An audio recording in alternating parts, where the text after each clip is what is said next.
একটা ছেলে যদি আপনার প্রত্যেকটা দিন ক্লাস কখনোই পরীক্ষা ফেল করবে না। আমার পোলাটা পরীক্ষা ফেল করলো, এত কষ্ট করে লেখাপড়া করাইলাম, খরচা দিলাম, একজন মাস্টার সাহেব আইয়ো, মাস্টার সাহেব তো লাখ পাইলে সুযোগই আজকে লাখ পাইলে মাস্টার সাহেব বুঝি কেন। আচ্ছা ঠিক আছে। আসসালামু আলাইকুম মাস্টার সাহেব, একটু এদিকে আইন, এদিকে আইন, এদিকে আইন, একটু আপনার লোক কথা আছে, বইয়েন। এখন মাস্টার সাহেব, হ্যাঁ, আমার ছেলে তো আসলে ফেল করছে, এখন আসলে বুঝলাম না কি কোন কারণে ফেল করলো। ছেলের তো আসলে বেতন হইতে আমি প্রাইভেটের বেতন, স্কুলের বেতন সবকিছু আমি ঠিক মতন দিছি, কোনো কিছুতে গাতে কিনা পোলা প্রতিদিন প্রাইভেট করছে, এমন যে একদিন বাদ দিছে না বিকালে যে প্রাইভেট করে নাই। এখন আপনার ছেলেকে তো প্রাইভেট দিছেন, স্কুল দিছেন, এখন আপনার ছেলে কি বাড়িতে পড়ালেখা করছে কিনা এটা যাচাই বাছাই করছেন আপনি? আমি তো দেখছি যে আমি আবার মোবাইল একটা কিনে দিছি, এই সব অনলাইনে লেখাপড়া করছে, কিনে দিছেন অনলাইনে আপনি? বলে ক্লাস করছে। তা আমি তো দেখছি সবসময় রাত্রে আমরা তো পড়া আমরা তো কখনো করছে তো তো। ছাত্রছাত্রীকে বলি না যে মোবাইল নেওয়ার জন্য, মোবাইল অনলাইন ক্লাস করা লাগবে, এটা তো আমরা তো কখনোই বলি নাই। আপনি মোবাইল নিয়ে দিলেন কেন?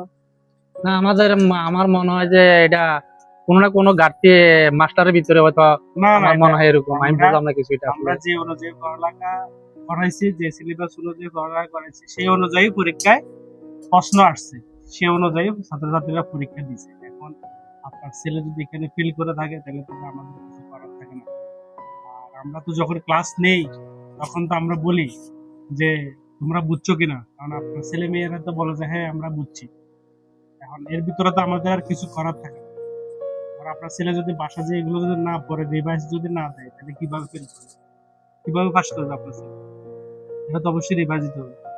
একটা ছেলে যদি আপনার প্রত্যেকটা দিন ক্লাস করে, স্যারেরা যেগুলো যেগুলো করায় সেগুলো যদি সে বাসা যেয়ে রিভাইজ দেয়, তাহলে সে কখনোই পরীক্ষা ফেল করবে না। হ্যাঁ, বলতে পারেন সে অতিরিক্ত নাম্বার পাবে না, কিন্তু সে পাশের আনসার নিয়ে সে পাস করবে। হুম। এখন কি কইতে চাইতেছেন যে আমাদের কোনো ঘাটতি আছে? অবশ্যই ঘাটতি আছে। আর এখন তো হচ্ছে যে কাকা প্রাইভেট, এটা তো একটা ফ্যাশনের মতো হয়ে গেছে। এটা তো ফ্যাশন, মানে একজন প্রাইভেট করে, বন্ধু বান্ধব প্রাইভেট করে, এখন সেও যাইতে হবে প্রাইভেটে। প্রাইভেটে কি পড়াইলো না পারলে তাদের তো এদিকে মনোযোগ নেই। প্রাইভেট যখন টাকা দিয়ে পরে থেকে বলতে হবে যে স্যার আমি এটা বুঝি নাই, আমাকে আবার বুঝাই দিন। এখন তারা তো কিছু বলে না। তাদেরকে যদি বলা হয় যে তোমরা বুঝছো কিনা, এরা সবাই বলে যে হ্যাঁ বুঝছি, কিন্তু কোনো প্রশ্ন করে না যে স্যার আমাকে এটা বুঝে দিতে হবে, এটা আমি বুঝি নাই, এই ধরনের কোনো কথাবার্তা বলে না। না, আপনি না কষ্ট মষ্ট করে ছেলে মেয়েদেরকে লেখাপড়া করান, খেতে খাওয়ার কাছে লেখাপড়া করান, খুব কষ্ট হয়।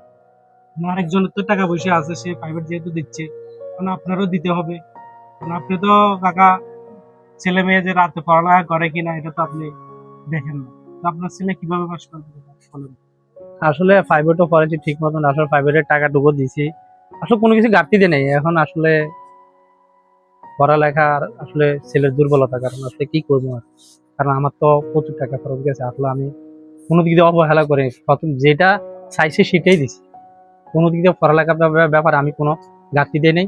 হয়তো রাত্রে আমি চাই নেই, বা আমি দেখছি যে এমনি লেখাপড়া করে না তো তা না, পরে দেখছি আমি অনলাইনে লেখাপড়া করছে, তারপরে এমনি আবার মোটামুটি মাঝে মধ্যে পড়ছে। এখন আসলে বুঝি না কারণ। আসলে সে ভালো করে পড়া নাই, আমরা যেগুলো পড়াইছি সেগুলো সে রিভাইজ দেয় নাই, সে কারণে সে ফেল করছে। যাক, সামনে থেকে এটা খেয়াল রাখবেন। আর আমরা তো প্রতি মাসে 2 মাসে একবার তো অভিভাবক সমাবেশ তো রাখি, সেগুলো তো আপনারা অ্যাটেন্ড করেন না, এগুলো অ্যাটেন্ড করবেন। আসলে যাইনি, ওই দিনকে কাজ ছিল এই জন্য যাইতে এখন পারিনি। আপনারা আর সেলও আমার বলে নাই।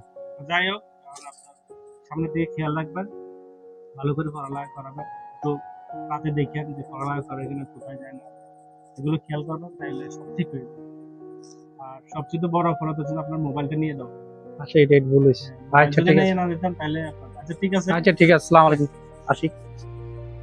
ছাত্রছাত্রীরা যখনই ফেল করে তখন দোষ হয় শিক্ষকের, স্কুলের। আসলে আপনারা অভিভাবক হিসেবে ছাত্রছাত্রী কি করে না করে, ছেলে মেয়েরা কি করে না করে, এটা অবশ্যই দেখতে হবে। পাশাপাশি তাদের দেখতে হবে যে রাতে পড়ালেখা করে কিনা।